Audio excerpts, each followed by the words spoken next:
તૈયાર થઈ જાઓ, નવા વર્ષે બની રહ્યો છે અદ્ભુત સંયોગ. આ લોકો થશે માલામાલ. શું તમે તૈયાર છો? 2026નું નવું વર્ષ તમારા માટે ખુશીઓનો ખજાનો લઈને આવી રહ્યો છે.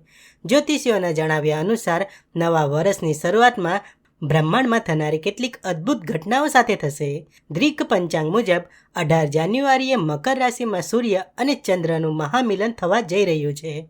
વાત જાણે એમ છે કે 14મી જાન્યુઆરીએ સૂર્યદેવ મકર રાશિમાં પ્રવેશ કરશે અને બરાબર 4 દિવસ પછી ચંદ્ર પણ ત્યાં જ પહોંચી જશે. આના કારણે આકાશમાં સૂર્ય અને ચંદ્રની એક શક્તિશાળી યુતિ રચાશે. જ્યોતિષશાસ્ત્રમાં જ્યારે સૂર્ય અને ચંદ્ર એક જ રાશિમાં આવે છે ત્યારે તે અમાસનો યોગ બનાવે છે. આ સંયોગ જાતકોને આર્થિક ઉન્નતિ અને સફળતાના શિખરે લઈ જાય છે. તો ચાલો જાણીએ કે 2026માં આ બંને ગ્રહોની યુતિ કોના માટે ભાગ્યના દરવાજા ખોલશે. મેષ રાશિ. મેષ રાશિના જાતકો માટે આ સમય આત્મવિશ્વાસથી ભરપૂર રહેશે. ઓફિસ હોય કે બિઝનેસ, તમારી વાતનું વજન પડશે અને લોકો તમને ગંભીરતાથી લેશે. કોઈ મોટા પ્રોજેક્ટની જવાબદારી તમારા ખભે આવી શકે છે. ખાસ કરીને જે લોકો સરકારી નોકરી, પોલીસ કે સુરક્ષા ક્ષેત્ર સાથે જોડાયેલા છે તેમના માટે આ સમય વિશેષ લાભદાયી છે. પૈસાને લગતા નિર્ણયો સમજી વિચારીને લેશો તો મોટો ફાયદો નક્કી છે. કર્ક રાશિ. સૂર્ય ચંદ્રનું મિલન કર્ક રાશિના જાતકોમાં જબરજસ્ત સંતુલન લાવશે. પૈસા અને પરિવાર બંને મોરચે તમે ખુશ રહેશો.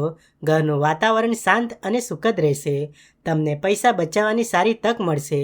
જો તમે જમીન, મકાન કે નવું વાહન ખરીદવાનું વિચારી રહ્યા હોવ તો નિર્ણય તમારા પક્ષમાં આવી શકે છે. માનસિક ચિંતાઓ દૂર થશે અને ભવિષ્ય માટે લીધેલા રોકાણના નિર્ણયો સોનાની લગડી સાબિત થશે. મકર રાશિ.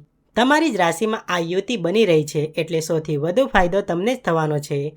આ સમય તમારા માટે માન સન્માન અને નવી ઓળખ લઈને આવશે. ઓફિસમાં જુનિયર્સ અને બોસનો પૂરો સપોર્ટ મળશે. પ્રમોશન કે પગાર વધારવાના પ્રબળ યોગ બની રહ્યા છે. જે લોકો રાજકારણ, મીડિયા, મેનેજમેન્ટ અને ક્રિએટિવ ફિલ્ડમાં છે તેમના માટે આ ખરેખર ગોલ્ડન ટાઈમ છે. સમાજમાં તમારો રુતબો વધશે.